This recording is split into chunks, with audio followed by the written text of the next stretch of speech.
जय हिंद साथियों, स्वागत है आपका मेरे YouTube चैनल पर। छत्तीसगढ़ पुलिस में 5,967 पदों पर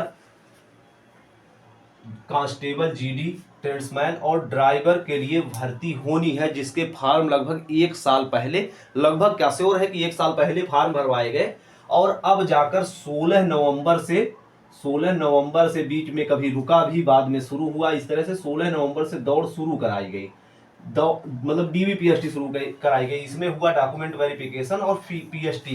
पीएसटी में मतलब फिजिकल स्टैंडर्ड टेस्ट। इसमें कुछ तरह की मतलब जैसे हाई जंप, लॉन्ग जंप रखा गया, लेकिन बच्चों ने एक आरोप लगाया कि किसी किसी सेंटर पे बिना लॉन्ग जंप कराए ही बच्चों को पास कर दिया जा रहा है, किसी किसी पे लॉन्ग जंप भी करवाए। तो इस तरह का आरोप लगातार लगता रहा शुरू से ही, जब से डीवीपीएसटी शुरू हुई। उसके बाद क्या आया कि माना एक जगह है जहां पर डीवीपीएसटी हो रही थी, वहां जो कांस्टेबल ड्राइवर के लिए भर्ती होनी थी, वहां अनारक्षित और बैकवर्ड क्लास के जो लोग फॉर्म भरे थे उनको दौड़ तो करवा दिया गया, लेकिन उसके बाद पता चला कि अगले चरण में आप लोग नहीं आ सकते हैं, भले ही आप दौड़ में पास हैं। क्यों? क्योंकि जनरल और बैकवर्ड के लिए ड्राइवर में सीटें ही नहीं रखी गई। अच्छा, किस तरह का स्कैम इतना हो जाता है कि मतलब फॉर्म में यह नहीं लिखा गया कि आप फॉर्म नहीं भर सकते हैं, कम से कम यह लिखा गया होता सिर्फ बैकलॉग की सीटें हैं ड्राइवर के लिए, एससी या एसटी वर्ग, किसी विशेष वर्ग के लिए सिर्फ और सिर्फ वही फार्म डालते। जो लोग फार्म यह सोच कर डाले, अब वाकई में अगर आपने इसको आप मेंशन नहीं किए हैं नोटिफिकेशन निकालते समय, तो दिक्कत तो आनी श्योर है। अच्छा, अब क्या है? अब खूब मारा मारी चल रही है। हर एक जगह अभ्यर्थी लगभग बच्चे तो ये कह रहे हैं कि 95% अभ्यर्थी तक नाखुश हैं इस भर्ती प्रक्रिया से, 95% तक। हाँ, चूंकि कुछ बच्चे जो पास हुए हैं, वो जाहिर सी बात है उनका भविष्य अब इस पे दांव पे लग जाएगा, लेकिन जब बहुत सारे बच्चे इस पे नाखुश ही हैं, चूंकि 117 एक पद के लिए 117 लोगों ने फॉर्म डाला था, तो नाखुश तो कुछ लोग रहेंगे ही रहेंगे। लेकिन अगर वाकई में गड़बड़ी हो रही है तो यह सरकार के लिए सोचने वाली बात है और जांच एजेंसियों को इसकी जांच करनी ही चाहिए कि भर्ती में वाकई में गड़बड़ी हुई है कि नहीं। अच्छा, न्यूज भी है कि कुछ इसमें आरक्षी जैसे जो भर्ती हो चुके हैं, भर्ती प्रक्रिया में शामिल होकर धांधली करवा रहे थे।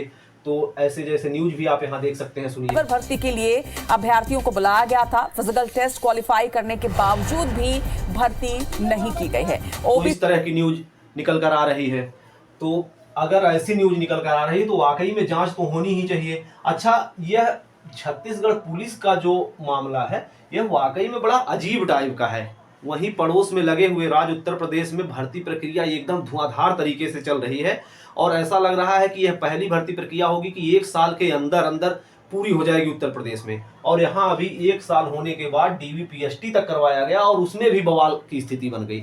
मैं यह नहीं कह रहा हूँ कि यहाँ की सरकार बहुत बढ़िया है, वहाँ की सरकार बहुत खराब है, लेकिन भर्ती प्रक्रिया में शामिल लोग जो होते हैं, कहीं ना कहीं इनके स्तर से गड़बड़ी अगर की जा रही है तो यह जांच करने वाली विषय है। सरकारों के ऊपर ऐसे लोग धब्बा लगाते हैं।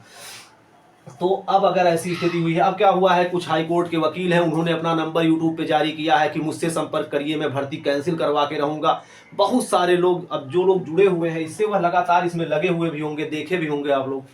तो अब क्या होना चाहिए? अब अगर देखा जाए तो कायदे से इस भर्ती में होना चाहिए कि जांच करवाई जाए, जितने लोग संलिप्त मिले उनको कठोर सजा दी जाए, क्योंकि बच्चों के भविष्य के साथ खिलवाड़। क्योंकि जो बच्चा इसमें इतना परेशान होकर अगर भर्ती होगा तो वह फोर्स के प्रति कितना ईमानदार रहेगा, अपने ड्यूटी के प्रति कितना ईमानदार रहेगा, यह भी सोचने वाली बात है। तो ऐसे में भर्ती बोर्ड को सोचना चाहिए, सरकार को सोचना चाहिए, और जो इस भर्ती प्रक्रिया में लगे हुए लोग हैं उनको भी एक आदर्श प्रदेश बनाने के लिए खुद आगे आना चाहिए और ऐसी धांधली से खुद को रोकना चाहिए कि अगर कोई आपको रिश्वत पेश भी कर रहा है तो उसको ही जेल में आप भिजवाने की कोशिश करें, न कि रिश्वत ले लें। तो बच्चों के भविष्य के साथ आप खिलवाड़ बिल्कुल न करें, क्योंकि आमतौर पे बच्चा एक कांस्टेबल और हेड कांस्टेबल, सब इंस्पेक्टर जैसी नौकरी में लगकर पूरी जिंदगी खपा देता है। क्यों? क्योंकि इसमें बहुत बड़ी वेतन तो नहीं मिलती, लेकिन एक जीने खाने का सहारा हो जाता है, जहां पर नौकरी के लिए इतनी सारी मारामारी हो। तो यह देखना पड़ेगा कि इसमें कहाँ कहाँ कमियां हुई हैं। यह हम आप नहीं देख पाएंगे, इसको देखेंगे भर्ती बोर्ड और जितने भी यूट्यूब चैनल पे। अगर जैसे कुछ लोग हैं जो बच्चों को भड़का रहे हैं, तो प्लीज़ वह भड़काना बंद करें बच्चों को, ताकि बच्चे भी कहीं सरकार के खिलाफ रॉन्ग थिंक या गलत सोच लेकर ना सड़कों पे उतर जाए, नहीं तो फिर दिक्कत आ सकती है। तो बच्चों को भी चाहिए कि अपनी बातें शांतिपूर्ण ढंग से, इसकी शिकायत जरूर करनी चाहिए, भर्ती बोर्ड को करनी चाहिए, और जो वाजिब कुछ ऐसी चीज़ें मिली हो। अच्छा, कुछ बच्चे कहे कि हमको 4 बजे बुला लिया गया और उसके बाद दौड़ हमारी 4 बजे शाम को करवाई गई। तो इस तरह के भी बच्चे काफ़ी परेशान हैं, कुछ निश्चित समय रखना चाहिए। तो इस तरह की स्थिति हुई है। अगर गड़बड़ी हुई है तो गड़बड़ी करने वालों को जांच करके कठोर सजा दी जाए और भर्ती सुचारू रूप से पूरी की जाए, यह मेरा भर्ती बोर्ड से भी आग्रह है। और उम्मीद है यह वीडियो पसंद आया होगा। वीडियो कैसा लगा कमेंट बॉक्स में ज़रूर बताएं।